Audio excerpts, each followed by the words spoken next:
And we're off for our 10th and last webinar in this series. It's kind of strange because we started, I think, with the first webinar back in July. When we started the webinars, it was still nice sunshine outside, and now it's already been dark for 2 hours. This webinar will run the same as we've always run. So I will kindly ask the people other than the panel to keep yourselves video and audio muted. And to collect your questions and your thoughts and put them in the chat channel. We've collected over the past week or weeks a number of questions for the panel already, but feel free to add or to ask elaboration on some of the stuff that we do with the panel. The topic for today is sailing a cat across an open ocean. And in that, I'm joined today with the three other panelists, Eric, Fergus, and Ben, who each have a quite extensive catamaran sailing experience. So welcome again, Eric, Fergus, and Ben for joining us. We'll go over the questions as I have them. I had them somewhere. Okay, let me move this to the other window. And I grouped them more into the overall introductory on sailing catamarans versus monohulls. We'll have a chapter more concentrating on sail plans. One on a chapter on questions around routing. One around safety. And then general questions beyond that. But before we start, let me pass the microphone around the panel. If you guys could briefly introduce yourself, who you are and what your sailing background is and the catamaran sailing background. And I'll start in the round ribbon with Eric. Go ahead, Eric, and welcome. Okay, thank you, Peter. My name is Eric Beyer. I grew up and was raised in Germany. I'm an electrical engineer, worked internationally most of my career. Never had sailing actually on my plan until we sailed in the BVI, was close friends. And I liked sailing from that point. What I didn't like was that I was the do this, do that guy.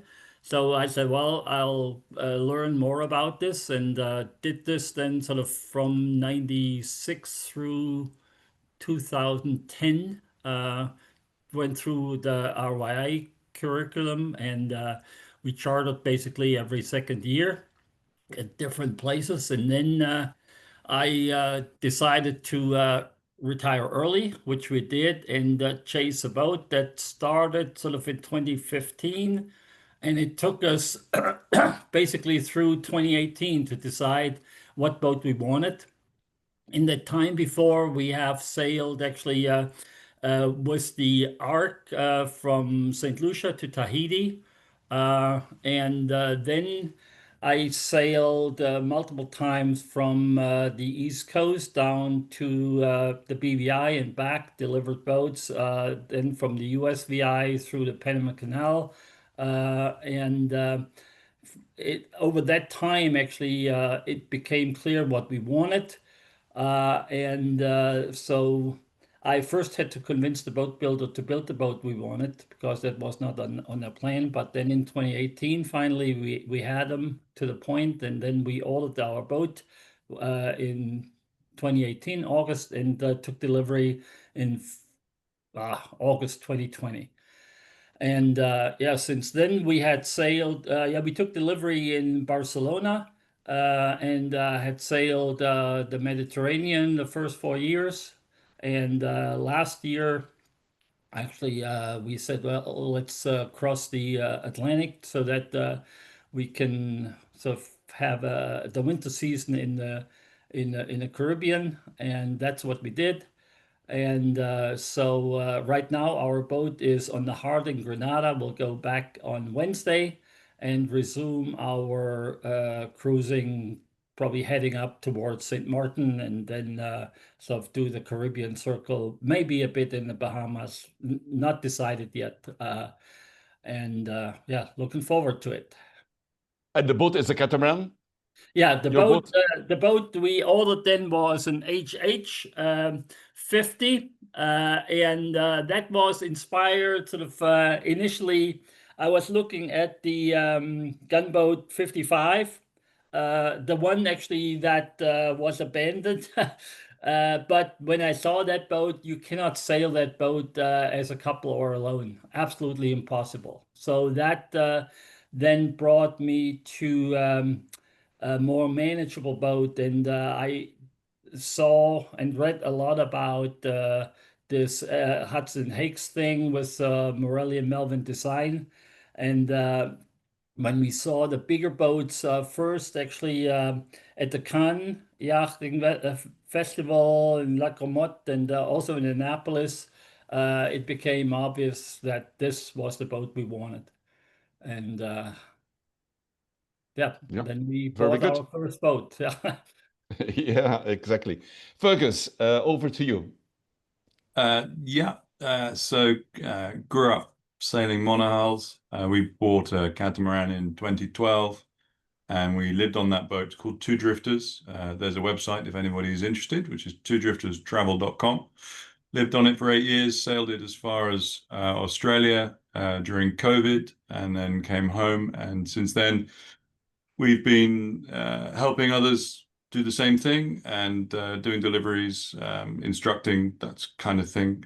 So yeah, happy to help. And ours was definitely a cruiser side of sailing. So we had a Lagoon 440 and had a lot of fun with that boat. And it took us to live all of our dreams. So yeah, I'm very jealous that you're all off crossing the Atlantic this winter. My plans to do that have fallen through. So enjoy it. Yeah. Okay. Very good, Fergus. Well, maybe we'll catch up. Maybe something will come out of thin air of opportunities. But I'm a glad to firm have you on believer the in panel. fate, Peter. It will work Very out. good. Ben, go Yeah. ahead. My story is quite a bit different, I think, than the other two.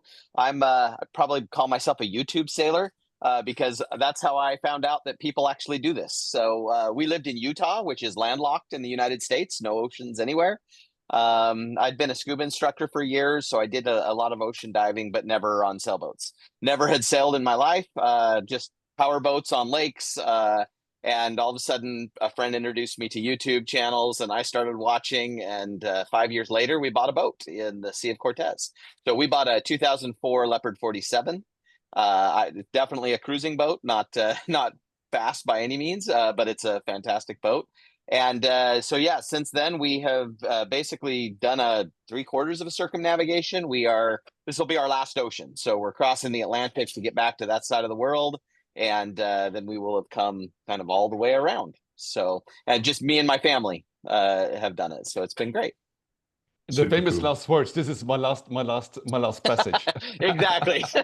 Until you arrive. Yeah, famous last words until my wife's like, let's go back to Tahiti. Indeed. Well, from my experience, I've sailed about 25 years by now, but it was always on monohulls. And 2 years ago, my goal was to cross the Atlantic on a catamaran. So I found a cat that I joined as first mate. It was a Lagoon 450F that I helped sailing the owner and his partner with some additional crew from Portugal down to the Canaries, up to Cabo Verde in the Arc Plus, and then up to Grenada. So that is my only experience on cat sailing. On the 450. So, but that allowed me to gather a little bit of experience of monohulls versus cats and the different challenges specifically that cats have and the advantages. Now, talking about advantages and the enjoyment of sailing on a cat, we'll go around the panel. As the first question, everyone in the panel probably has sailed on monohulls before. But what do you specifically appreciate and enjoy sailing on a cat for 2-3 weeks in an open ocean versus possibly sailing in a monohull in similar circumstances and conditions? Eric, over to you first. Definitely the room, the comfort, that sort of I think comes first. You have more ability to spread out a bit, not sit on top of each other all the time. You have more ability to have a good meal every day, and you don't have to clean up the the cabin every time because the stuff doesn't fly around that often. It's rather seldom. So that then despite sort of popular belief, I feel very safe on a cat because you don't have this heel yet. Downwind is probably a bit different, but then you don't bounce around that much. So I think it's overall primarily comfort. Another thing is you inherently have much more redundancy because you have two hulls, two engines, mostly two of everything, and so that just feels a little more comfortable. Yeah, that's what I would say. Okay, Fergus? So having done both monohull and cat, without doubt, as a skipper, the number one thing for me is I arrive at my destination more rested than when I left on a cat. Whereas on a monohull, I arrive broken. You know, if you're doing 2-3 weeks on a monohull at an angle rolling around, it's exhausting. On a cat, everyone's getting good sleep, everyone's arriving refreshed and ready for the party. So for me, it's more rest offshore than onshore. Yeah. Yeah, yeah. And Ben, I don't know if you had the chance to actually sail or do day trips on monohull. Your experience. Yeah, for Why do sure. you sail Yeah. a cat? So yeah, we chose the cat for the space, and yes, I have sailed monohulls several times for the space. But I think what I appreciate most, more specifically to ocean crossings than say just regular sailing around, with the ocean crossings we've done, it's always downwind. We're always going with the wind. We're looking for the wind behind us, crossing the Pacific, crossing the Indian, crossing the Atlantic, and I find that a cat just goes downwind better. The mono's corkscrew, as though they get picked up by the waves and kind of corkscrew around, and my cat just kind of rides the waves nicely. You know, it picks it up and pushes it forward a little bit, and it's great. It's much more relaxed. We definitely arrive more relaxed and more with more sleep than our friends on monos.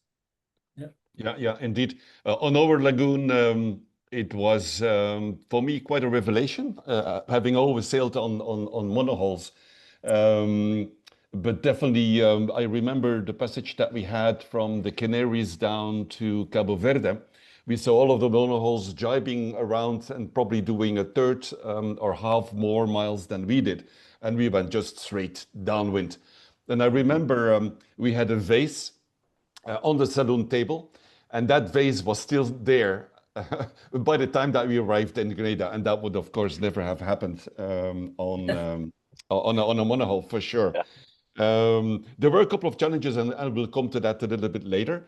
For me, it was very different sailing and a very different experience, monohull versus a cat. But I would not say no to a cat again. I would like to try on a performance cat. That I haven't done yet. So I would like to feel the difference between a cruising cat that, like the Lagoon was, with a performance cat. Now, we talked about overall having a cat, having more space, the downwind sailing performance and comfort. But what, according to you guys, makes the main difference for downwind open ocean sailing between a cat and a monohull? Eric, you first. Yeah, well, I think once you figured out a good sail plan, and actually, in hindsight, I would have done different because I limited myself. Well, we have three head sails that I can carry at the same time. We have the Reacher, the Genoa, and then we have on a jib on the Tacker. So. But that's not ideal for downwind. Yeah, so I said, well, downwind is my parasailer, and I relied on that too much in my mind. Yeah, because when the conditions didn't allow for it, then we were limited to some extent. In hindsight, I would probably, well, and I was probably overly cautious because most of the builders recommend not to fly your head sails without the main up fully, which is debatable because you can actually substitute the missing the missing backstay with a very tight topping lift to the boom, and then the main sheet tight. If you have, we have Dyneema everywhere, so that substitutes a topping lift every day in my mind now, in hindsight. So. But the main difference between sailing a monohull downwind and a cat downwind, what would you Well, say? as I think Fergus said before, and Ben mentioned it also, we had sailed downwind on mono, and you're still bouncing around much more. You don't, you have to just always clean up everything. You can't leave anything out because you never know when you're being kicked to the side and everything flies through the cabin. So it's basically, yeah, that it's more relaxing, definitely more relaxing. Which, Yeah. if you relax too far, leads that you get a little sloppy, which then sort of might become to the degree where it's dangerous. So on the mono, you are constantly reminded to hold on, to do this and that. On the cat, because it's relatively quiet, you tend to forget every once in a while that you still have to follow sort of all the safety aspects and everything. Yeah, and we'll come back to that later also. Fergus, downwind sailing, the main differences in open ocean downwind sailing, monohull and cat. I'm guessing that because everyone's on the catamaran seminar, we're all catamaran owners here. So it's a slightly moot point to say one is better than the other because we just have what we have, right?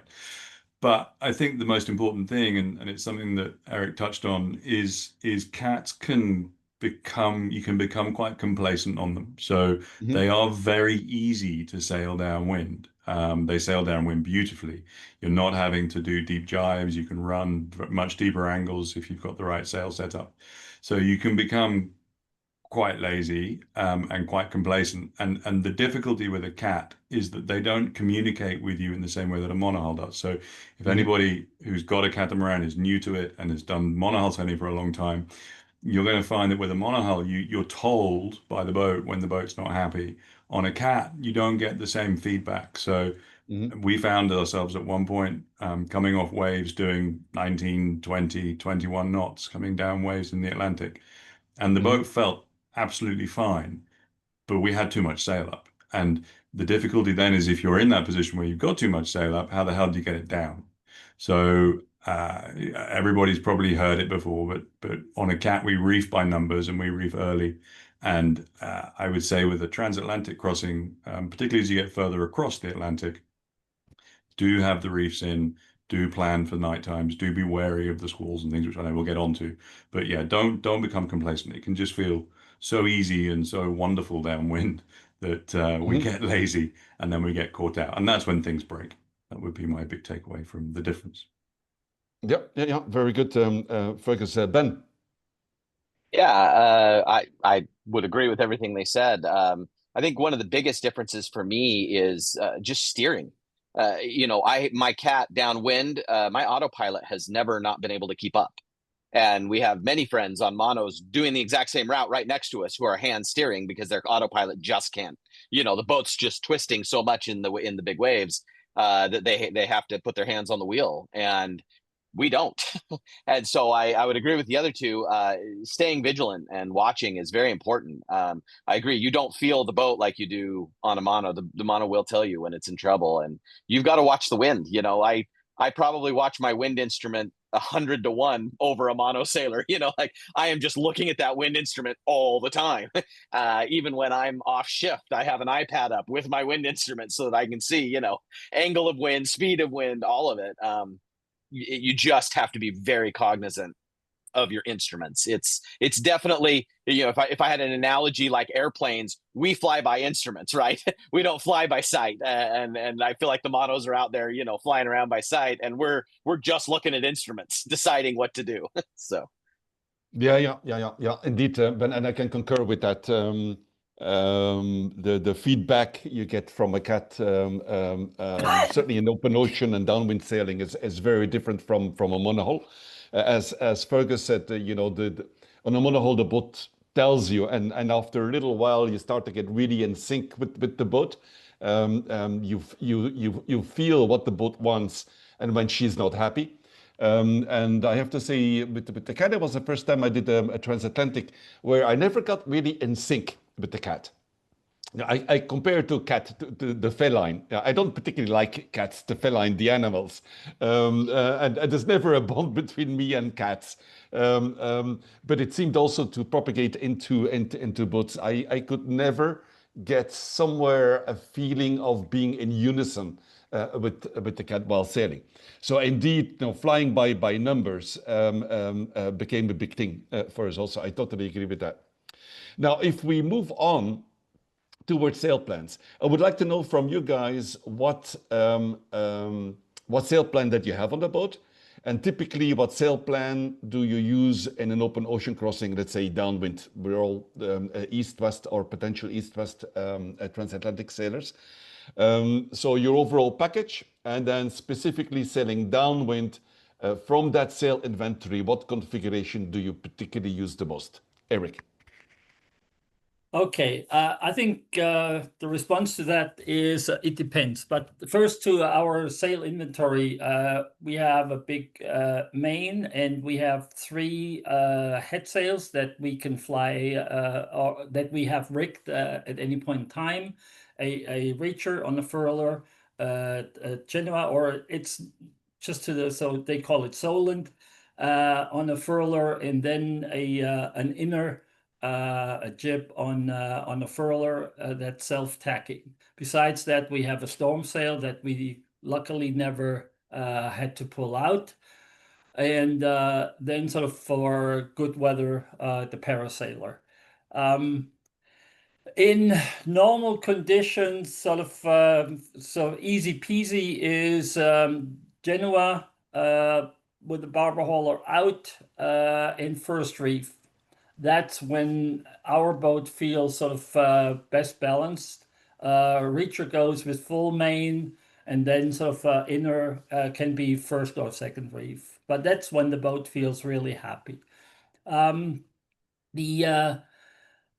challenge is, yeah, as I said before, we relied heavily on the parasailer for the good weather downwind sail, but as we had seen from day 2 to 3 already, that good weather plan fell apart. And then we were experimenting with different wing-on-wing conditions. In hindsight, I'm not so happy that we kept the main sail up, because we had that flapping, and actually we broke 2 top battens, had to actually get the batten pockets repaired. And yeah, the other boat, the sister boat, similar to us, they flew head sails only, and they did really well. I think I would do that as well the next time. I was looking into this setup where you can have 2 Genoas on your forestay that furl at the same time. Because what I saw is actually Matt, he had a Hylas 66. They basically, all they did is furl a bit more or less on the head sail. They never used the main, nothing. So it was really easy peasy. For us, getting sort of through these squalls was definitely more action. So that would be my question. Is there a good, there are these twin sails also. I've never seen one in real life.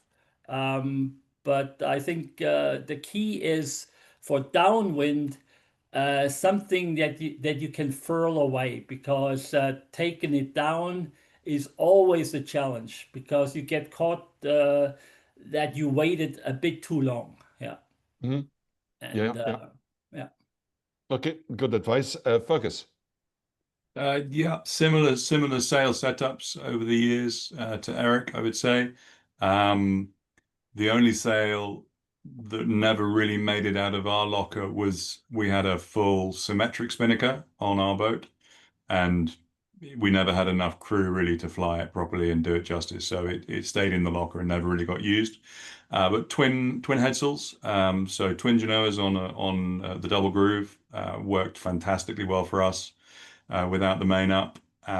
Main with, for our boat, second reef in the main and full Genoa wing on wing, so preventer holding the main boom out and a barber hauler or a third sheet to a midships cleat holding out the Genoa. That worked fantastically. Prior to this kicking off, we were talking about it, and I said we left Tenerife one year with third reef in the main and the Genoa wing on wing, and we never really bothered to take the third reef out of the main, and it got us across nicely. We averaged 6.2 knots, I think, on that crossing, so perfectly acceptable speed. If you've got a code 0, then being able to make the head sails bigger. So during the daytime, taking the Genoa in and flying out a code 0 or a Jenica can go very well. Jenica's a great all-round sail to have on the boat. But I mean, ultimately, at this sort of time of year, we've probably got what we've got, right? So you're going to be leaving with the sail setup you've got. And I think the thing to take away for downwind sailing is that whatever you've got will get you there. It just might not get you there as fast as the boat that's next to you. If you throw a stick in the sea in the Canaries, it will wash up in the Caribbean. So we'll get there with the sail up. We'll be absolutely fine. You know, people row across it, for goodness sake. So you'll be fine. Watch the size of your mainsail if you're flying downwind. They are not the easiest things to reef downwind. If you can do it on your boat, fantastic. If you need to be turning up into the wind to reef your mainsail, then personally for me, I would rather not be doing that on a crossing. I would rather just have 2 reefs in the main as standard and then vary my head sails to give me speed during the day or conservative at night. We never flew light wind sails at night. I know plenty of boats that do that, and I know plenty of boats that have trashed very expensive sails by doing that. So just as a rule of thumb for my boat, come 6 o'clock as the watch change was going on, we would take down the spinnaker, the code 0, the Jenica, whatever it was, and we'd go over to just white sails for the nighttime. Easy to reef, easy to handle, and they take a beating. Whereas if you get caught flying my nice expensive code 0 or Jenica and we destroy it in a night, it's just a waste. I'd rather arrive a day later than another boat than have that happen. Yeah, then if you also the talk to- hazard of taking down the light wind in the middle of the night, Yeah. getting crew on deck. Yeah, it's Yeah. a good way of scaring your crew a lot, if not worse. And most of the tall tales you hear from people crossing the Atlantic, it's, oh yeah, we got caught with the parasailer up in 30 knots or 35 knot squall, and we couldn't get it down, and then someone got lifted off the deck trying to bring it down. It's all great fun in hindsight, but at the time it's very scary. So Yeah. best, in my opinion, to be conservative. Yeah. And some years are different. You know, you'll get squalls right from the offset from Cabo Verde. Some years you won't have them until 2 days out of the Caribbean. So sometimes you can be a bit more adventurous with those big headsails. Yeah, that's what we did. Wing on wing was a big sail set for us. We used it a lot, both Atlantic and Pacific. Yeah, and we covered this also in the weather routing webinar that we did, where people need to remember that squalls are very local systems, are not particularly well predicted in the software that we use. You can somewhere see the conditions that would enable the birth of squalls, possibility of rain, a high cape, change of water temperature, but even that are very local systems. And being caught in the middle of a squall with light sails up is not necessarily the happiest of places. No. Eric, you wanted to add something? No, I think it's been covered now in the meantime. Yeah. Okay, very good. Ben, over to you. Yeah, so Your we sail probably have, inventory and what you use. yeah, we probably have the simplest sail setup. We have a jib and a main, and more recently we now have a symmetrical spinnaker. But across the Pacific, our spinnaker ripped on day 4, so we just had a jib and a main, and we got there just fine. And you just sail it wing on wing, and we got caught with our main fully up in 35 knots in a squall, and you roll the jib up and turn downwind and just run until the thing blows by you, because that's, I don't like turning into the wind in that kind of condition if I don't have to. And so, yeah, you can absolutely do it. For those that don't have a big sail inventory, I don't think that should stress them out at all. No. We've come most of the way around the world without a big sail inventory, with literally just a jib and a mainsail. And now we fly our spinnaker when it's right, under 15 apparent. I don't like having it out if there's even chances of squalls coming my way, then it just goes away. For us, the adventure has not been a race. I think, especially crossing an ocean, the lesson for me was, who cares what the rum line says? Who cares what my schedule was? Just sail to the conditions you're in, have fun, make it as comfortable as you can, and just, you'll get there eventually. Don't worry about it. Everybody, I think, stresses too much. Just don't worry about it. Yeah. Very good. For the lagoon that we sailed, we had a pretty powerful main, like most of the cats, heavily battened, square top, and then a reasonably small Genoa, and then we had a parasail. So we sailed a lot on the parasail, but we were quite conservative. When we at night, it was exceptionally that we would sail the parasail at night. And then the moment that we would come to somewhere an apparent wind speed of 15 knots, we would definitely dose it, probably even before that. Also depends a little bit on the sea state, because seeing the parasail moving left, right in a heavy sea is not a very happy sighting. The only challenge that we had is when we dosed the parasail, we were confined to the Genoa, and it was a pretty small Genoa that we barbered out, and we'll come back to that later. But it was not the same as a monohull with a whisker pole, which to me is definitely, with the whisker pole, whether it is a catamaran or a monohull, is the magical formula. Apart from racing and regattas, in cruising, I absolutely hate light wind sails. Everybody is on the edge. The crew is on the edge. We have the Jenniker up, or we have the parasailer up. They know they can be called upon to come on deck to dose it, and they know when we ask the crew to dose the parasail, it's mostly because we're having too much wind coming up. So it keeps like everybody on the edge. So that was our sail inventory. It was a parasail with a small Genoa and a pretty powerful main. Now, we talked about light wind sails, parasail, spinnaker, code zero. What were your parameters? Up to what apparent wind speed and apparent wind angle can you run them? And some of you already answered that. Do you run them at night? Eric, over to you. So yeah, light wind, and I think we touched on that. The absolute limit for us is 15 apparent, where this goes away.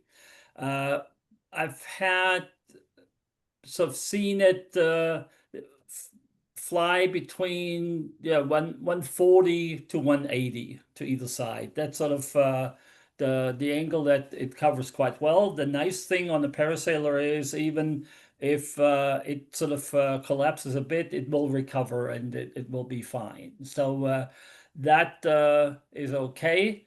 Yeah, we shredded, actually, on the World Arc in 2016. We shredded a spinnaker at 17, but it was well, in the end, was our fault. But the thing was, the halyard broke, Yeah. So actually, the boat owner had invested in in the wrong stuff and not in the running rig replacement. That cost us that spinnaker. Then at night we had once conditions from the BVI up to Norfolk in May. That was mid-May 2019, where the weather was just steady. You would not have to change one thing for a whole week. And that under these conditions, we actually kept the parasailer up also at night, and it did really well.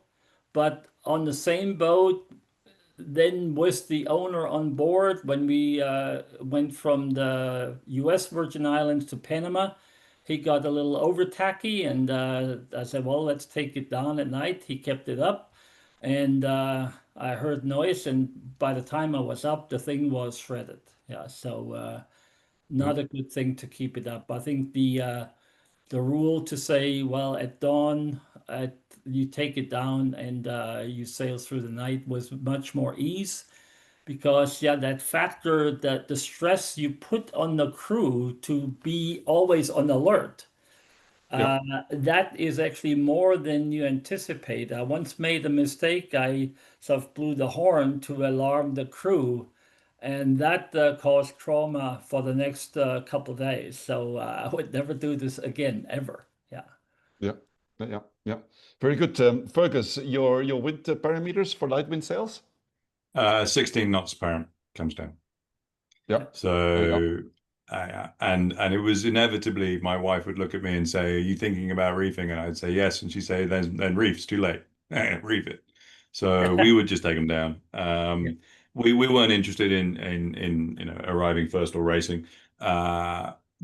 Wind angles on a cat, as long as you know what you're doing with the main, if it's up, we could fly the main and the Jenica or something probably up to about 168, 170, maybe 172 at a push, just keeping enough wind on the main to stop it backfilling, even though we had a preventer on it. And then we'd have to jibe. So pretty deep angles, really, much deeper than you could ever do on a mono, because you haven't got the roll that flips the boom across. So you can be more aggressive with that. But yeah, light sails for us. If we're flying parasailers or that, or even spinnakers, we're probably doing it with the main down. And Eric touched on it earlier. We would use topping lift or main halyard essentially as a backstay to tighten down to hold it back. The manufacturers inevitably all say that you can't fly light wind sails without the main up.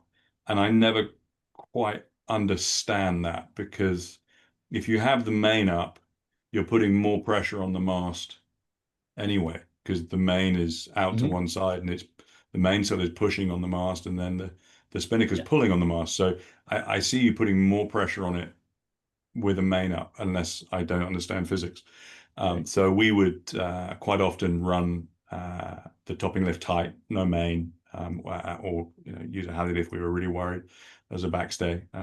Alternatively, I know a lot of cats that fit backstays. They fit running backstays, and that can work well. Difficult with a square top, admittedly, but it's doable. So that was we'll come 16, to but 16 knots apparent. 16 knots apparent. 16.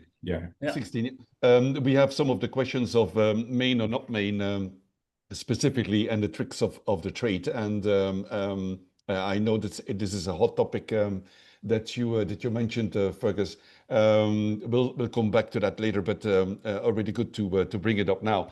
Ben, after your mishap with the light wind sail that you had, you said no more. No, actually, the sail was so old, it was rotted, and I just didn't know. We were so new. We were only 6 weeks into our boat, and we just didn't know. So I flew it, and we were only in 10 knots apparent, and it just ripped in half. So we were wing on wing after that. But since then, we have a symmetrical that actually flies beautifully. I actually fly my symmetrical 90 to 90 using the guys and the sheets. And it does fantastic. I can fly it easily in 120, 110. It does great. But I don't fly it as soon as the apparent touches 15, I just put it away. Because we're just not racing, and I just don't need the speed, and I don't need the stress. I don't sleep well with a spinnaker up, so we've flown it at night maybe twice because I don't sleep. Just kind of as the captain, my ear is just always open to something's going to happen, the wind's going to pick up, whatever, and we won't have time to get it down. So we just don't fly it with it up. Cause again, we're not racing. So, I'll put the main up. If I were in very light winds, if I were in, a parent 7 or something like that, where the big mainsails they don't do well, right? They flap around, they're constantly folding up because they can't handle that kind of, load. I might put it up at night. But honestly, I would probably start an engine and just run an engine for 7 hours in winds like that, just so I can sleep. Because again, I'm not racing. I don't pride myself in having left the Canaries and arrived with the same amount of fuel. I expect to arrive with almost empty tanks, and have a very comfortable passage. So I'll start an engine and just run an engine all night so that I can sleep and my crew doesn't have to worry about it. Yeah, indeed. For us on the lagoon, we had. Peter. Go ahead. Sorry, can I Fergus. just jump in? Just one thing. The only other thing we talk about the light wind sails at night and the wind getting up and destroying the sail. The other thing I think that I would stress, and it certainly has kept me awake on boats where we've flown light wind sails at night, is the time it takes to get that sail down. So if, heaven forbid, somebody were to fall into the water at night, the time it takes to get the headsail down, the big spinnaker or the parasailor to get it down, could be maybe 10 minutes by the time you've got everybody up and about and wrestled that thing down. That's a lot of distance that you've covered to then track back to find somebody. Whereas if you're just flying white sails at night, you can very quickly crash tack, roll up the headsail, and you've stopped pretty much on them. Whereas with a big headsail up, a big parasailor up, you're going to travel a lot of distance, and even if you dump it, you still got to get the boat around to dump it. You still got to have the guy ready, the sheet ready, the halyard all ready. It's going to take time, and you're doing 6-7 knots. That's a lot of distance in 10 minutes. Anyway. Yeah. Totally right at this point to bring the safety part into this, Fergus. We try to avoid having crew on the bow outside of the cockpit during night. Try to avoid sail changes from outside of the cockpit, unless if we really have to. We mentioned also, reefing the mainsail, turning into the wind in the middle of the night. It's part of my nightmare scenario. I have I think 3 warriors on the boat. It is men overboard, and men overboard. Well, and that happened to some of our friends just off of Saguaro in the South Pacific. It was just a couple. She didn't really know how to sail very well. They were putting up their spinnaker. It popped open and he was on the wrong side of the line and he got thrown in. She was almost 15 nautical miles away by the time their buddy boat rescued him, could get her on the radio and calm her down enough to bring the sail down. And the boat just kept going. I mean, that boat was doing 8 knots. It was a cat. And so, it's being able to blow your spinnaker is critical. And we've had the conversation, I think, in the chat about like Tylaska fittings and things like that, things where you can blow the spinnaker very quickly. And I think they're critical for safety. Just being able to pop that thing and end all push on the boat is really important. Yeah. But I think it's a good message for the rest of the flotilla. Safety first. It's thrilling to fly a spinnaker, but safety first. And definitely during night sailing, it makes it all so much more complicated. And by the way, quite some people in our flotilla sail short-handed, or sail short-handed with kids on board. I would not want to have the situation where a couple is sailing, one goes overboard, and there's kids on board, and you're flying a spinnaker. So safety first, screw speed. Now, we were talking quite a bit on upper limits of apparent wind speed. Now, for the light wind sails that you have, what are the lower limits that you can sail your your kites, because the boat is going to be pushed by the waves, and at a certain point it might overrun the spinnaker or the code zero. What are your lower limits for apparent wind speed, Eric? Actually, we can go really low because, see, when you have low wind speeds, normally you also have a much more quiet sea state. So this situation where you run down a wave and are faster, I think is at least never happened to us. So actually, we sailed it once in the Med at 5 true. And we did actually close to 4 boat speed at that time. So yeah, we can sail it really low because, yeah, as said, our boat is 13 tons fully loaded, and it's sitting very high in the water actually. So we can fly ours down to 6 true. Yeah, Yeah. making the parent like 3-ish. 3-ish, 4-ish sometimes, yeah.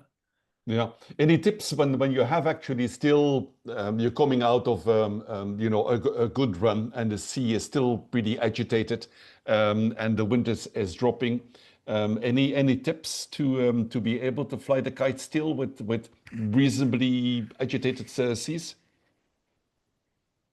Well, you see how often it will collapse, and when it's starting to sort of clues come in, it's bouncing all around. It doesn't really help you moving forward much. It's no fun to watch.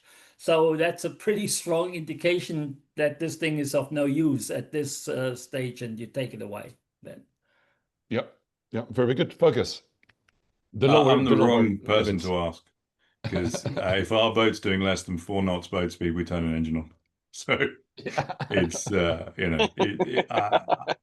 I'm not the cost of the nice big light wind sails. If it's going to bounce around and dance around and do damage to it, then we just take it down and put an engine on. It's cheaper. Yeah. Yeah. Very good. Good advice. Wrong Golden person. advice. But probably I would say, I don't know, 8 knots, 9 knots wind speed probably. Wow. Of true wind speed. Yeah, true wind. Yeah, probably 8 knots, 9 knots true wind. But the reality is, if our boat was doing less than 4 knots boat speed, we're taking stuff down and putting an engine on. Yeah. Yeah. Okay. Very good. Ben? I am right there with Fergus. If we're below 4 knots, I have an engine on. I'm a little more conservative crossing oceans, just preserving fuel. But yeah, honestly, for me, it's about 5 apparent. So I don't really care what the true wind speed is. I want to know what's filling the sail. What's the sail feeling? And so for me, right around 5, maybe 4, but mostly 5. If I can have a steady 5 knots, then the spinnaker's out and we're doing great. We'll be doing some decent speed. Once it drops below that, it's just not worth it because, as Eric said, the sail will tell you, right? It'll collapse in a few times and then all of a sudden you're like, oh, forget this, right? Just stock the thing, get it out of there and just don't worry about it. And then you're probably turning on an engine at that point because the wind's so low. So yeah, indeed. Hopefully not going to be a problem in the Atlantic. Yeah, it doesn't sound like it from your guys' stories. No. Yeah. Well, it depends also what route they take, and then from the Canaries down to Cape Verde. I think from the 6 times I crossed from the Canaries to Cabo Verde, I think we had to motor for at least 1 day for 5 out of the 6 times. But still, sometimes we have the parasailer on and the wind is starting to drop, and we don't want to wake up the crew for all hands on deck to drop the parasailer. So the trick that we used the moment that we see that the parasailer was not tranquil, that it was moving too much, and that we were starting to run over the spinnaker, is to put a couple of warps out in the back. So we had our mooring lines that we use, on dock. We just throw them out, fix them to the cleats, put a couple of knots in the mooring line itself, and that by itself almost was like a damper to avoid the boat of speeding up on the waves and running over the spinnaker. But that only works, under certain circumstances. It slows down the boat in overall speed, but definitely works well as a damper. So I think we went down to something like 6-7 knots of apparent wind speed, but lower beyond that, it wasn't worth it anymore. Crew on deck, and we dose it, and then we would have the motor. All right, now on to the tricky issues. The contention of the use of foresails only or not. Minicats, as we mentioned before, and you guys mentioned before, have no backstays.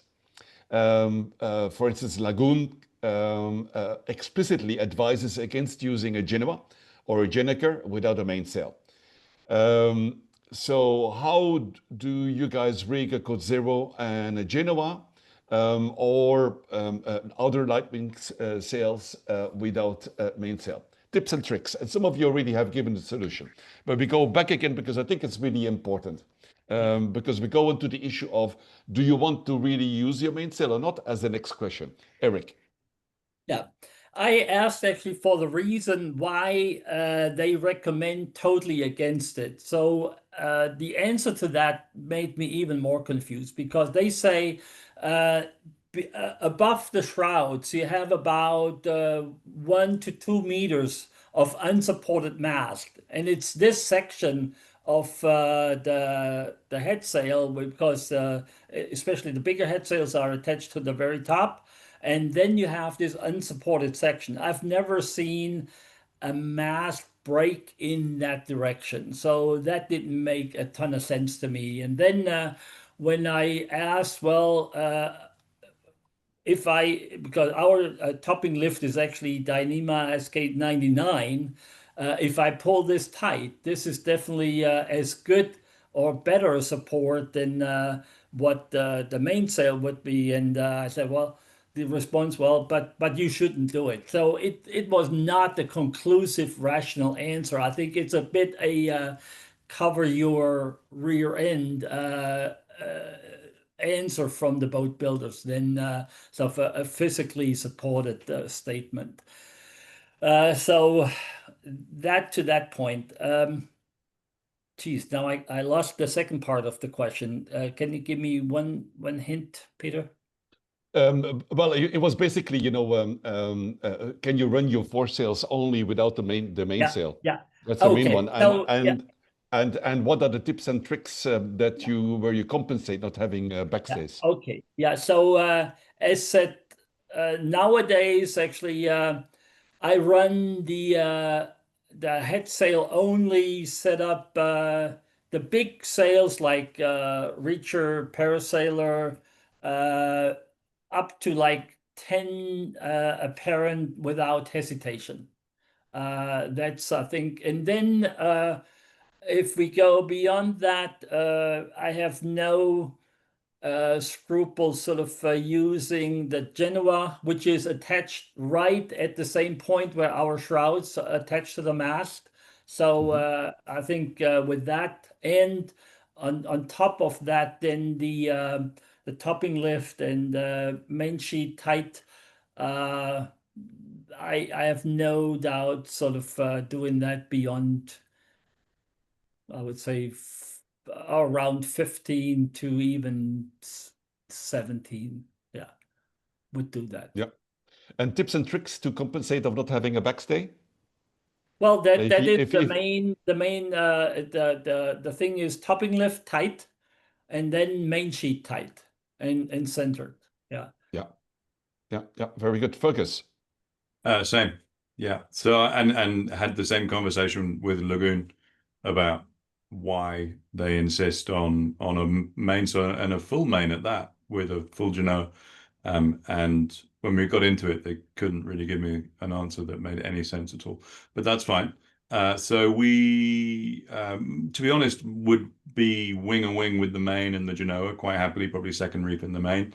If we're going over to twin headsails, which we would also do, so twin Genoas, we would obviously take the main down. We would then use the topping lift, Dyneema, and the same as Eric, well, Spectrum, but whatever. down and then the main sheet clamped tight. I know other boats that would take the topping lift and then take it down to reinforced cleats on the back. So they reinforce their back cleats and make a sort of standard triangle as you would with a normal running backstay on a monohull, which I believe worked well for them. Other boats, friends of mine crossed the Atlantic using a parasailer. They put it up in Cape Verdes and took it down in Barbados, and they flew it every night, much to my horror. But they didn't even bother tightening up the topping lift, and their mast stayed up. So, it's your manufacturer is probably going to say you can't. And if you are one of the very, very, very, very, very few boats that I've ever heard of where they snap the mast in the middle running their headsails, then that's just bad luck. But yeah, I haven't heard of any boats that have had a problem doing it, but obviously, yeah, it's the manufacturers, and that's what they say. Yeah. Ben, your secret: do you run foresails without mainsail? And what's your trick? Yeah, I never run the mainsail with a spinnaker up, and I run my Genoa all the time without the main. My topping lift is fairly tight, mostly just because I don't want the booms swinging around, so I just pull it down tight. And the topping lift's connected to the end of the boom, so that just kind of provides a bit of a backstay. But I've got to believe, just physics wise, these light wind sails, they're probably going to explode before your mast bends in half up there. They're just not built strong enough, right? If you were flying, 10-ounce Dacron or something, that would be different. But these light wind sails, I think you're probably just going to blow them up or rip them in half, or something's going to happen to that before you pull the mast down.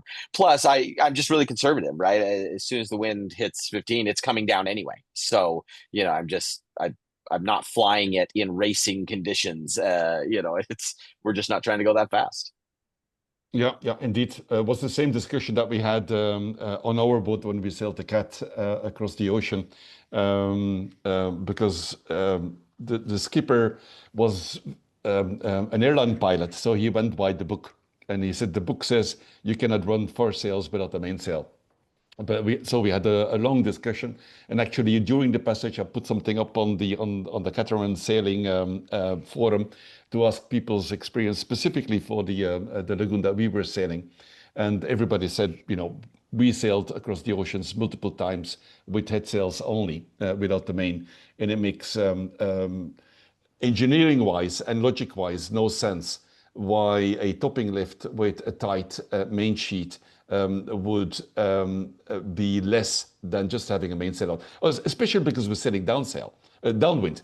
So when we sail downwind, typically the main sheet is pretty loose. So from an engineering perspective, I always wonder what's the logic behind it, because the mainsail doesn't really give that equilibrium, that balance to keep the mast up, but a topping lift with a tight main sheet gives that much more. I totally agree on that. Now, talking about mainsails, so most of the Cats have powerful mainsails with a square top, heavily battened, and are prone in going transatlantic and more heavier seas to flap aggressively in the waves. Even if you have preventers on, we run preventers on both sides, but even so, the mainsail, even when it was reefed up to the third reef, would flap with the movement of the waves. Tips on that. How much do you use your mainsail? Do you use it reefed? In what configurations? What are there any tricks to avoid the mainsail from flapping and deflating and reinflating with the waves? Eric. Well, I'm the worst guy to ask, because we actually broke 2 battens, flapped the mainsail, and so we did everything wrong. In hindsight, what I saw is, like, if you have wind angle like 170 or a little less, then you can keep it, and then you take the main a bit to the side, then you at least have a constant pressure from one side. But God beware, like we had multiple times, right in the center, wind 180, and this thing was flapping, and it did exactly what's not supposed to happen. Yeah, costs probably $500 to repair. So yeah, my advice would be, as we said before, if you don't need it, don't use it, or use it like in a second reef or so. And otherwise, keep it a bit off center so that you have at least a constant pressure from one side. That's my recommendation. Okay, very good. Fergus? So in my experience, if the main starts slatting, try and get a little bit more apparent angle on the sail and use the traveler. So with a catamaran, we usually have very big travelers because we've got the width. And cats are different, so there's no one rule here. On our boat, if we had the main sheet reasonably tight, but the traveler all the way to leeward, that would help hugely with the keeping some tension in the main. It would not help with the shape, but it would stop it slatting back and forth, and it would also dampen the slatting. So because there was more tension in the mainsail. That said, on another boat that I was sailing on, which was a Neisner, it actually worked better taking it all the way to windward. So and then letting the sheet right out and using the preventer to hold it. So we used the combination of the preventer and the main sheet to create the tension, and took the traveler all the way to windward to give more angle on the spreaders. So yeah, it's just play with it, but the traveler is your friend in that instance because you can use it to give a bit more angle to stop it from banging and crashing around.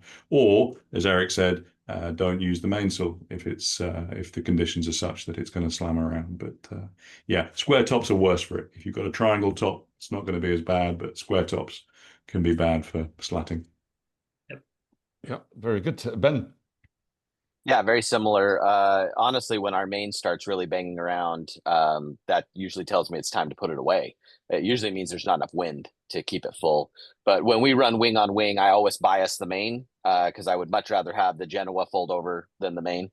So, we'll bias the main with the wind, and it just has to be enough wind to keep it full. So yeah, if you've only got 5 knots of true wind, it's going to be all over the place because there's not enough wind to fill it up. So put it down. Don't be afraid to put your sails down and change it up a bit. Yep. Okay. Very good. Now, a challenge that many cats have is that they have smaller Genoas, and I refer back again to the 450 that we were sailing. At a very high cut, small Genoa. It had a car which was running very close to the mast, just before the flight deck. So it was typically probably rigged more for an upwind rather than a downwind sailing. What are the tips to well rig a Genoa on a cat sailing downwind? Eric? Yeah, they call it Solent, which means it basically just goes to the mast. It doesn't overlap. So we have a standard barber hollow setup that takes us to the edge of the coach roof. But if we want to go then beyond, what I do is I rig a line from the cleat at the bow to the one aft, and then sort of pull have a line up to the clew, so that I can actually pull it out solidly to the lifeline, so that I have a solid thing, and it doesn't flap around there. I could fly it on the lifeline, but then it would sort of under certain conditions bounce too much. So that setup actually did really well until one crew member opened it completely and all hell broke loose. But that was also in hindsight, yeah, he had, and I noticed that afterwards, he had opened the sheet completely, so the sheet could not act as a safety measure when that other setup broke, and that caused actually the issue. And Yeah. but that sort of solidly pulling it out that I think helps so that you have at least a somewhat stable setup with the Genoa downwind. Yeah. So your formula would be to run the sheet to the aft cleat, probably through a pulley No, not into the the. sheet. Leave your sheets to the clue as is.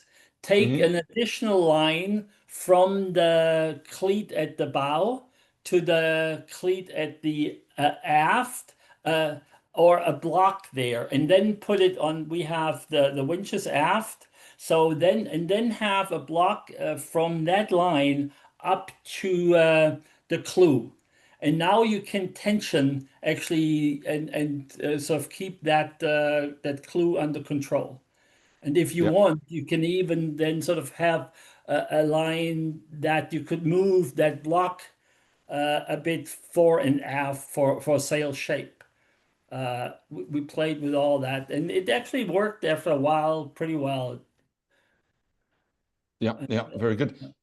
Fergus, your secret formula of running on a Genoa and avoiding it from inflating and re-inflating.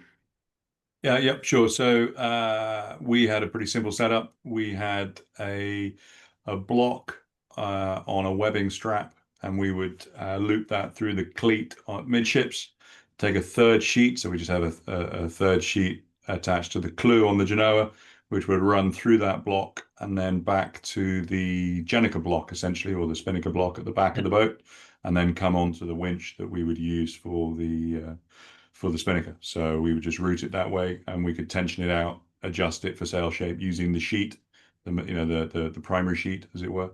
And then if we were to jibe, we would just release the third sheet, take the sail onto the main sheet, the primary sheet, jibe, and then just run the third sheet around the boat back onto the other side. Yeah, it worked well for us. And then when we were running twin headsails, we did the same thing. So I have a third sheet and a block on each side. We did at one point have a barber hauler, but I found the weight in the barber hauler too much. When the sail collapsed, it landed on the deck and chipped the gel coat. So in the end, we just went with a third sheet. He says you could make it slightly smarter and use soft shackles and stuff, but yeah, we just made some webbing straps and it worked a charm. Okay, very good, Ben. Yeah, we probably go even more simple. If I'm doing an ocean crossing, I'll add a third line to the clew, and then I just wrap it around the midship cleat. I'll usually pull my sheet in fairly tight, and then bring the line down to midship, wrap it around, and then just let it go. And it's good enough. I don't tend to get super fussy over sail shape when I'm doing long passages, because again, we're not racing, so that extra quarter knot just didn't matter to me. So as long as that is flying nicely off the side, then I don't worry about it. We're probably losing some air out the top. It's not pulled as tight as it needs to be. So putting blocks on the midship cleat, I think, would make a lot of sense. So you would have a bit more adjustment. I've just never done that, and we've been fine to just tie it to the midship cleat. Yep. Okay. Okay. Very good. One of the questions that came in is when running two head sails, wing on wing, without spinnaker poles or whisker poles, what is the best way to rig them to stop them from pumping, inflating and deflating and reinflating? Maybe brace fore and aft, and I think it's related to the previous question. Wing on wing with two head sails, any different configuration than what we just talked about, Eric? No, I Wing think on wing with four sails. Yeah, I think we covered that, and I've read about a setup. Even the name escapes me. It's basically they had not whisker poles completely, but light poles to either clew, and then ran like a halyard pretty far inward, where these could then sort of go up and down if they furled the head sail. Sounds a bit complicated to me. Quizzle rig. Yeah, exactly. Yeah. So it is nice that you can just like from the helm, furl the whole thing and don't have to worry too much. I just don't have experience with that. Never tried it. It's probably an option, but then you have these two poles hanging around or laying around and don't know what to do. Yeah. Yeah, yeah. Fergus? Twin headsails, a third sheet to each clew, run down the side as we would do wing and wing with the main. We had quite a wide beam on the boat. We were 7.7 meters, so it was fine without poles. I have been on boats where they've done the twizzle riggers, which is what Eric is referring to, and used twin spinnaker poles essentially, and that's fantastic. I mean, yeah, absolutely beautiful way of sailing. Dead downwind and no dramas. They didn't even worry about jibing. They just carried on going. So yeah, that's great. If you got it and you got the space for twin poles, fantastic. We didn't have it, and we had no problems running twin headsails, twin genoas off the same furler and using blocks to the midships cleat on each side. I would stress though that we reinforced all of our cleats. So the standard cleats that come on production boats, particularly where they're bolted into the deck, the penny washers in behind them, I don't think are strong enough necessarily to take the weight of a sail and at that angle. So we put plates on the back of all the cleats to spread the load and make them stronger. Very good. Ben? Yeah, exactly what Fergus said. Yeah, I'd just run it to blocks in the midship cleats and then back up to my winches and be able to control it that way. Yeah. Okay. Now, moving from sails to weather routing. For weather routing planning, something specifically you look at when you sail a cat, keeping in mind that we're talking about east-west transatlantic crossing downwind sailing. Anything specifically that you look for when sailing a cat versus possibly sailing a monohull? Are there more parameters? What do you look in weather routing more than when sailing a cat? Sorry, than sailing a monohull. Eric. Well, given that what we saw is the weather report versus the actual was quite a bit different, I think made this a pretty moot point, quite frankly. Then the thing is, yeah, you can decide if you want to run a bit off that downwind and sort of have, yeah, especially if you just run on a Genoa in the main, then you basically have to run sort of with wind angles of like 155, 160 and jibe more often. Yeah. And I think what was the name? The very first cat that they left a couple of days earlier, they did this. But I'm not sure if it was actually worth the effort because the additional miles more than eats up the gain in wind speed. So in that sense, I'm a run blind sailor. Just go straight for it and adjust your sails to it. And I think, yeah, otherwise, yeah, live with the sail inventory you have. And if you can't go straight downwind, then sort of pick how far off you have to go. Yeah. Yeah. Maybe in that, Eric, are the wave heights, the period, and the angle a parameter that defines the routing that you want to take on a cat? Well, like in our case, the period was extremely short, like 10 or sometimes even less than 10 seconds. And you can go a couple hundred miles in either direction, it will be the same. Well, then there's no point to it. Yeah. And so I think the only thing, yeah, is probably wave angle. Yeah. But you're going downwind, so it's coming from behind anyhow. I think your choices are limited. Yeah. You just live with what you have here. I don't know how to escape it. Yeah. Yeah. Fergus? We always sailed via Cape Verdes. We go from Canaries to Cape Verdes because I like the Cape Verdes. So we'll go down there for a few days. So when we're heading down to Cape Verdes, I'm watching the wind off the coast of Africa.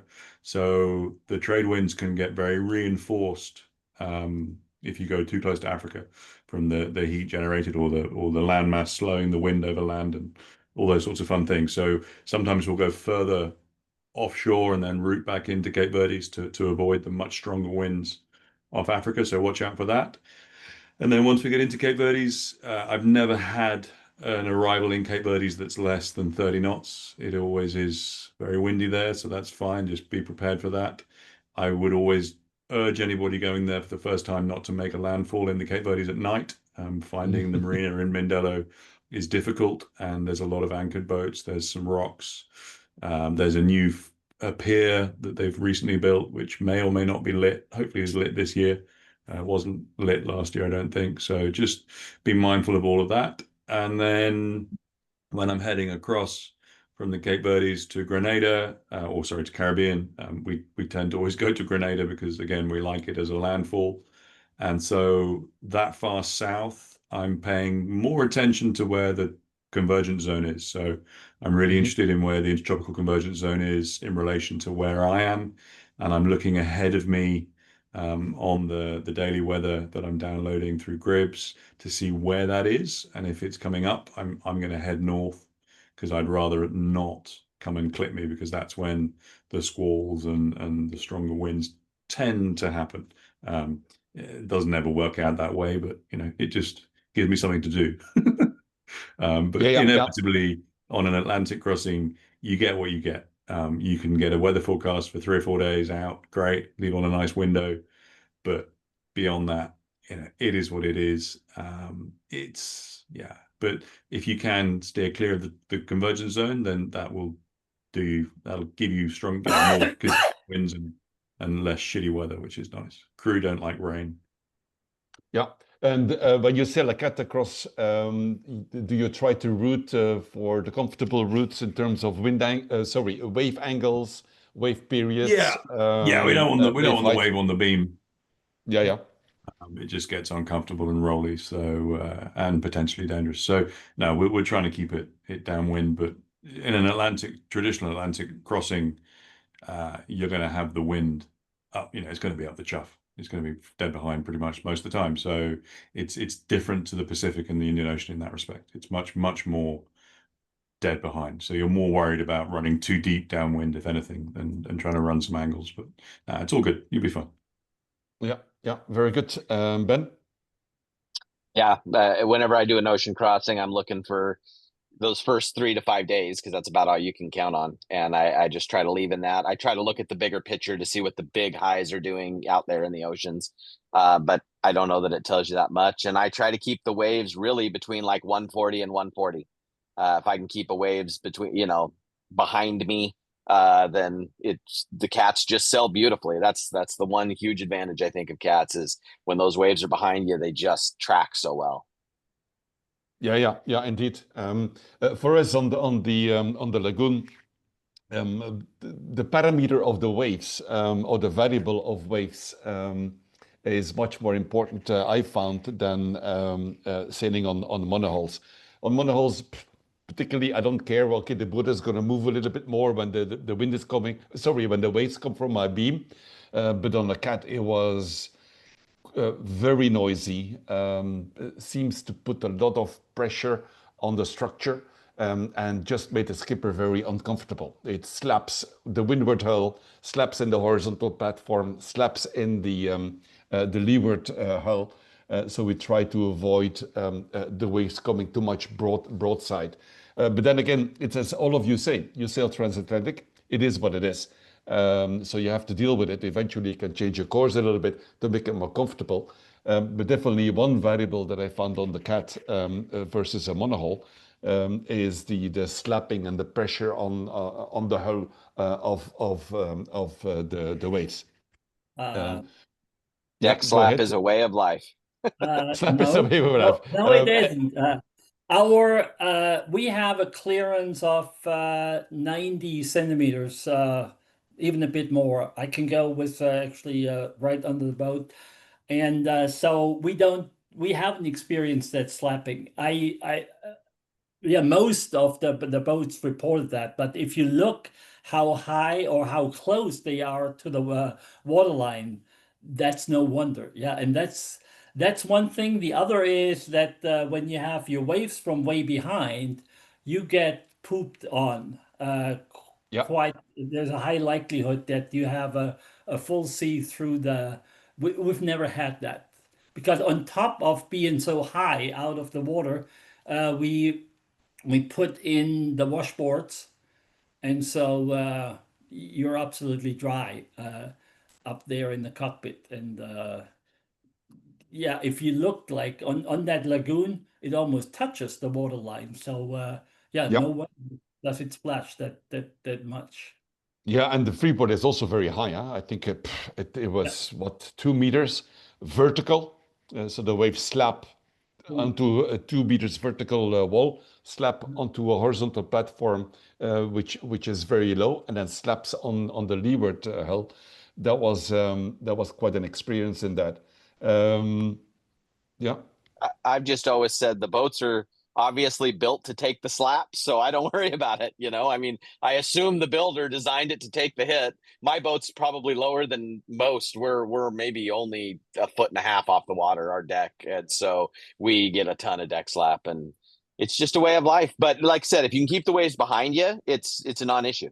Keep the waves back behind you, and it's a great trip. Yeah, and related to that, we kind of touched on it and partially already answered it. But how much do you consider or fear the stress on your boat structure when sitting in an open ocean? And is there any way to monitor the stress on your structure, Eric? Well, I think some boats squeak and tell you. Stage 2 is when the sliding door doesn't slide that easy anymore. Then it's getting a bit worse. And step 3 is when it howls at certain speeds. So yeah, luckily we have a full carbon backbone, so this is really rock solid. So we don't see that, but we sailed yeah, on the Fota and we couldn't close the sliding door anymore. So definitely the boat didn't feel comfortable at that point in time. Yeah. Well, how do you avoid it? Well, you change your angle to the waves a bit, yeah, without going completely off course. Yeah, but that's the only thing you have. Yeah, Fergus? Cool. Can I just want to nip back to weather routing before going on to that. So there's a couple of things. With the sail set for the boat, so if your autopilot can sail to wind, we always would sail to wind, not to a course. So particularly when we get into squally country, if we're sailing to wind, not to course, then if a squall comes through, the boat will follow the squall, it'll follow the wind, it'll reduce the pressure on the rig, it'll reduce the pressure on the boat. So that was definitely something we used to do religiously. If you've got radar, you can obviously use that to watch the squalls. If you haven't got radar, keep an eye out behind you and watch for the stars disappearing. If the stars start disappearing, then there's something coming up behind you. And then the last piece of advice that I was given a long time ago was if you're on watch and it suddenly gets cold, it's too late. You're about to get a squall. So just be mindful. And squalls, I would say, do more damage to sails and sail sets than anything else in the Atlantic. They really sneak up, they catch people out. Sometimes they're strong, sometimes they're not. So just be mindful of that.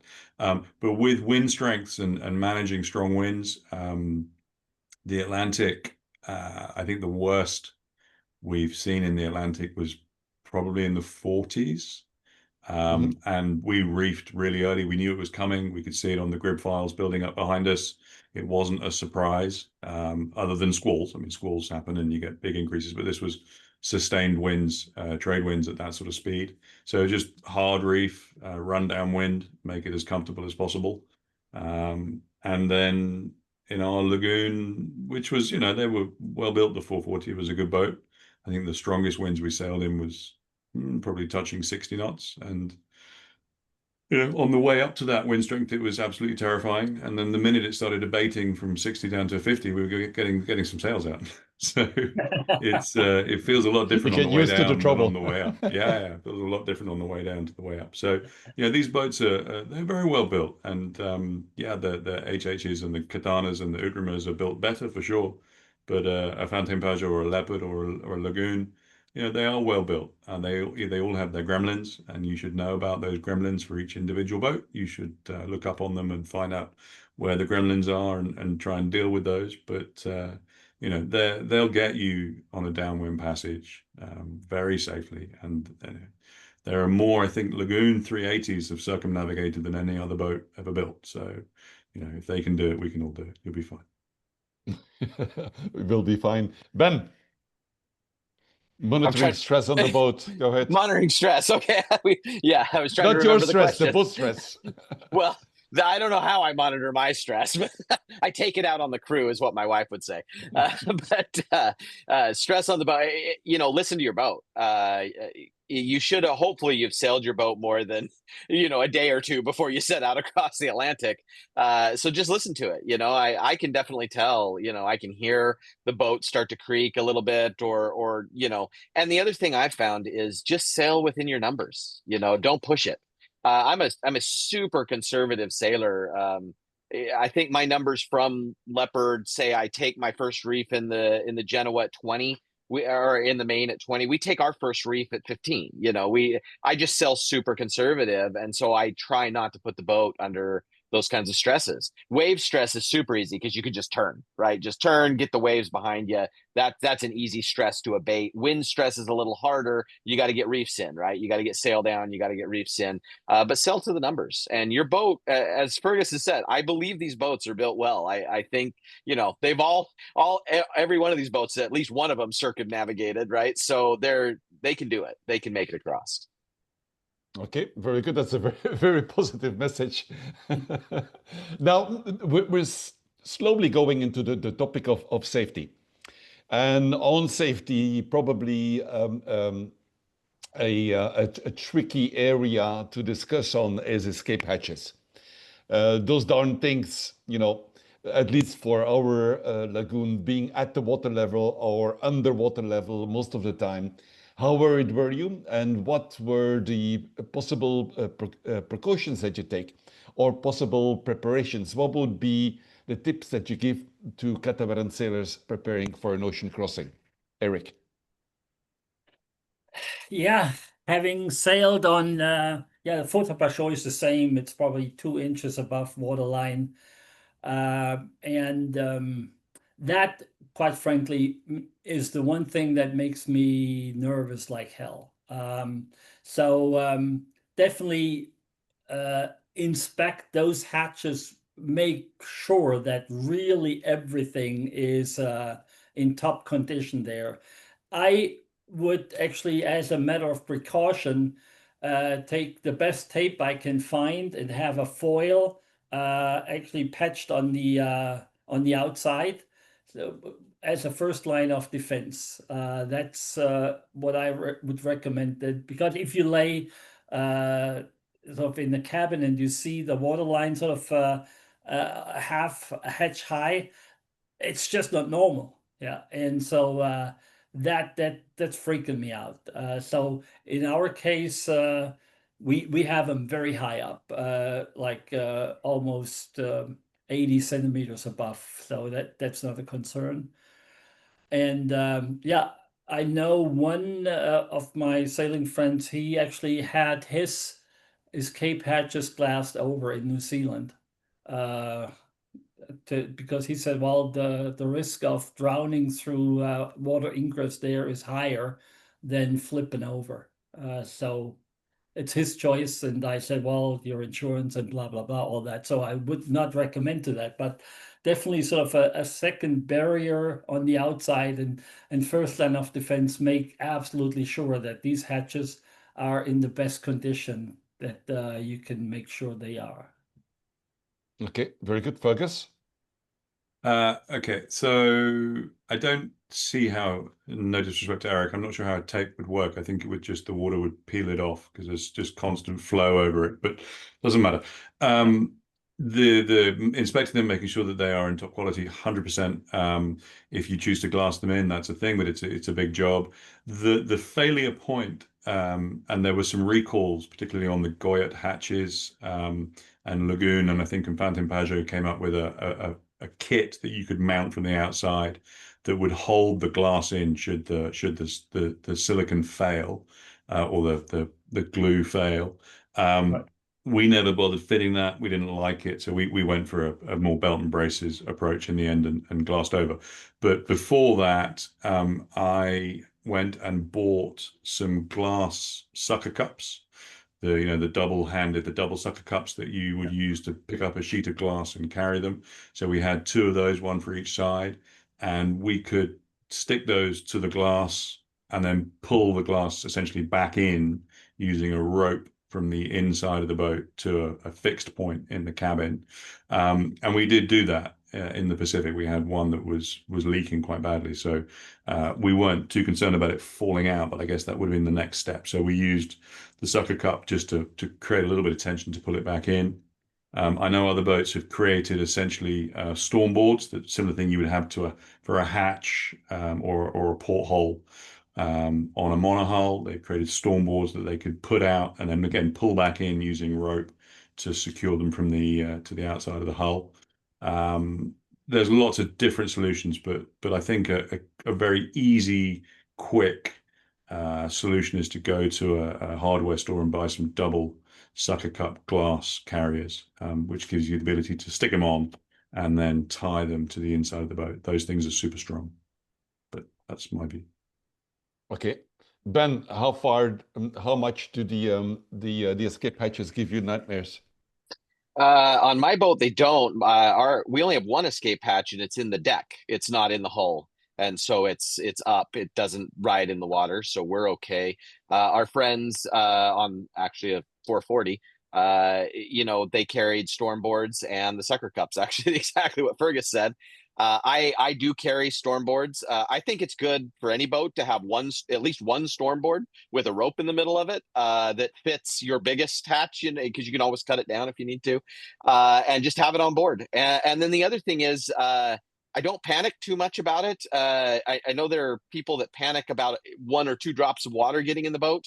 My feeling is it's a boat. It's meant to have a little bit of water in it, and your bilge pumps are more than good enough at keeping up. Obviously you don't want a big hole if the whole hatch fell out or something. That's a different animal. But a little bit of leak here and there isn't going to hurt anything. You can dry it out when you get to where you're going, and just make sure you have at least one good solid piece of wood that you can attach a rope to and pull it up against the outside and stop the majority of the water coming through. That's really all you're trying to do, and get to where you're going. Okay, very good. We're going into a next chapter. One of the questions that came in, and I've seen this on a number of cats from friends, because of all the space on a catamaran. It typically people keep on stowing, and the question that we had was, with the preparation for ocean crossing, we are advised from many sources to have lots of spares, provisions, and then more spares and more provisions. Then not to mention all the stuff long-term liveaboards take with them, which has already filled all the available spaces. These all add considerable weight to the boat. What is the best way to distribute the weight? Are there places that we should not, or at least minimize to add weight to? The disadvantage of having more space and putting more stuff onto your catamaran. Eric. Yeah, actually, friends of us, they carry a coffee roaster on board, and they dedicated one cabin just for stuff. So I think this is a bit over the top, like by a mile. When we go on these offshore passages, I need to remind my wife that probably 50% margin is more than sufficient. We won't starve to death. You can actually survive without food as long as you have water for quite a while. So just keep it normal. Also, actually, on the Canary Islands, I saw a lot of folks provisioning stuff like they would go nonstop around the world. Just sort of be a bit sort of prudent here. Then, yeah, gadgets, the next thing. Yeah, you can overdo it. Don't. I think a good thing is when you have a haul out, you see a very good weight distribution. Don't load your boat up front, because that's actually really bad. Yeah, there was a question that actually came in the chat, especially regarding the P cabins. Yeah. Yeah, and I think look at how your boat sits in the water. Only slightly aft, probably, and yeah, but you have that weight already sort of with the engine sitting there.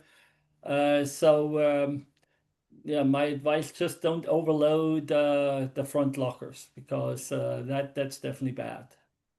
Yeah. Okay. Fergus? Yeah, same. Keep the weight out of the bows if you can. Depends which boat you're on, obviously. Inevitably, we cross with less people than these boats are rated for. So if the boat's rated for 10 people and you only got 5, well, you've got 5 human beings worth of weight that you can have potentially on the boat. That's not a problem. But yeah, don't go crazy. Add kit that's important rather than add kit that's a luxury. That said, we sailed around pretty much the world with a set of weights, as in proper full free dumbbells and all that sort of jazz that we never used. And we actually forgot we had them until we sold the boat. And then we're like, oh shit, we've been carrying all that weight around for 8 years and never used it. So yeah, keep it out of the bows. Try and keep heavy stuff in where you can centrally. If you're going to add weight, then you make the boat slightly weighted aft than in the bows, but only marginally. And yeah, just be as weight conscious as you can. If you want to win races and if you're not too fast, then add all the gear. But we're cruisers, so you're going to end up with dive tanks and scuba gear and paddle boards and this and that, and the boat will still get you there. You'll be fine. Yeah.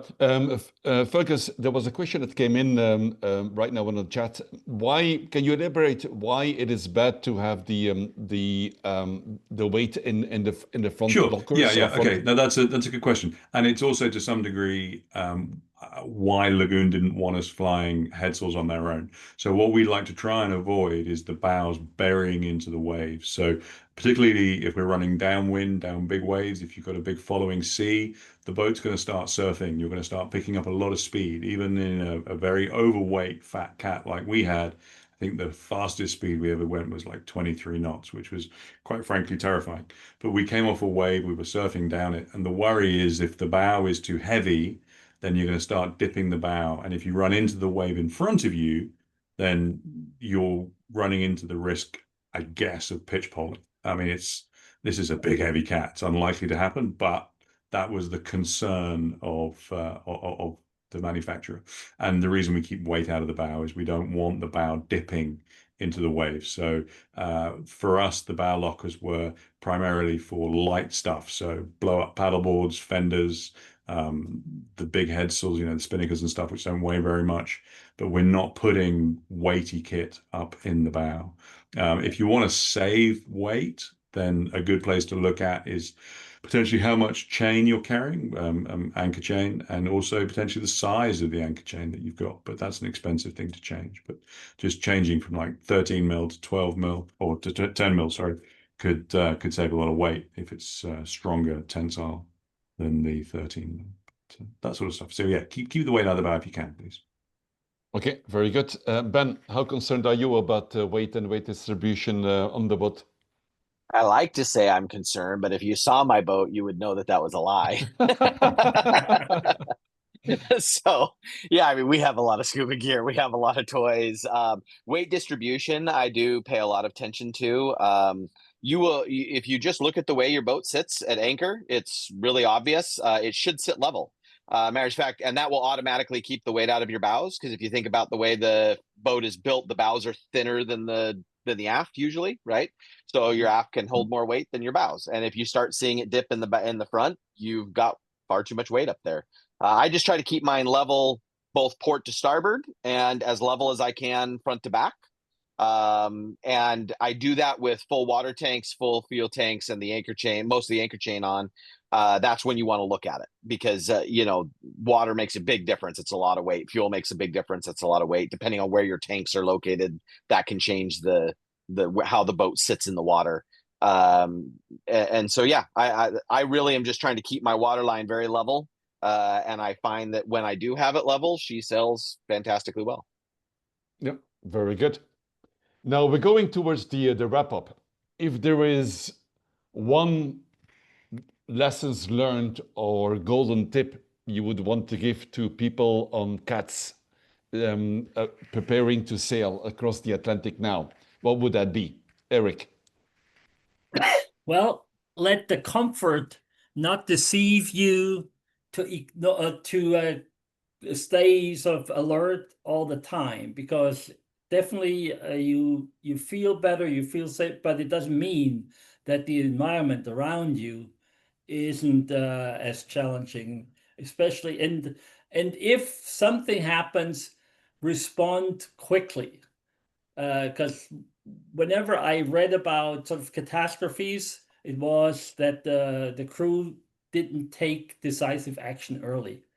That's why I had no choice but to go up to the top of the mast and take care of it. Otherwise, the situation would have accelerated, as uncomfortable as it might be. But stay alert and don't let comfort deceive you. That's my main advice. Okay, very good. Thanks, Eric. Fergus? Spares. So you cannot Which have is a bit- enough. Yeah, Which is I a know. bit contrary just talked to about the weight. weight. I know. But you if you're going transatlantic or you're going further afield, these things get harder to come by than in Europe. Not so much in the Caribbean, but certainly once you get out of there. And if your autopilot fails, for want of a better one to discuss, and you've still got 1,000 miles to run, that's really tiring. So if you can carry a second autopilot, if you have that luxury of space, you know, the cat, we can have one on each rudder stock, so that's nice and easy. If not, then have a full set of spares for rebuilding your autopilot. It's probably the number one thing that tends to fall over on people, that, you know, going downwind, they do work hard, and even on cats, and they can break. So have spares, carry spare impellers. You know, it's we know a lot of people. And on cats, particularly, the generators tend to be quite high up. So even running when you're offshore, you can suck air sometimes, and or lose pressure through the pipe, and then the impeller runs dry. And a generator with no spare impeller is not a generator; it's just a very large paperweight. So yeah, spare impellers is hugely important. And don't get too hung up on the prep. You know, it's going to take a lot of time. Take it slowly, build up to it. And the moment you relax is when you cast the lines off. When you leave the dock, everything gets so much more chilled, and just enjoy it. You know, the Atlantic crossing is a wonderful thing. So enjoy it, have a fantastic trip, and enjoy that first rum punch when you get to the other end. Caribbean's awesome. For those of you guys who haven't been, you're going to have a lot of fun. It's a beautiful place, and they're very welcoming people. Very good. Thanks, Ben. I would just say enjoy the trip. You know, we had only been sailing for 6 weeks when we decided to cross the Pacific, and we decided with 7 days of preparation. So, and we did just fine. It was a fantastic crossing, and my wife always says we had less stress than our friends, because they worried about it for a year, and we worried about it for 6 days, and then we all went. so you know, it's people have been crossing this ocean for a very long time. The trade winds are very reliable. They tend to go the same direction every year. and just honestly have a lot of fun. Crossing an ocean is fun. It's relaxing, especially on a cat. You can just kick back, look at the stars. It's a great time.